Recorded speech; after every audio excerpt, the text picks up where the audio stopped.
Hey, in this video, I will show you how to fix the unsupported chain ID on Pancakeswap. It's very simple to do. If you're using the Mask wallet, this one, the MetaMask wallet, the MetaMask on Google Chrome, all you have to do, sorry, I'm a little bit sleepy right now. All you have to do is switch from this network that you would probably be on. You'll probably be on the Ethereum network. When you click on Unlock wallet, for example, click on MetaMask, look what it says.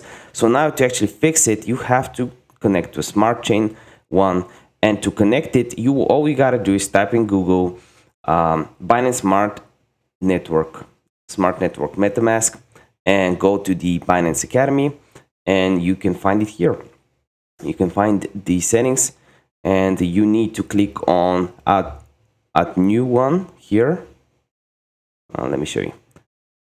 Custom RPC, and just enter the information from the website. I really hope this video helped you out. If it did, give me a like. I actually upload hundreds of these videos every single week for your value.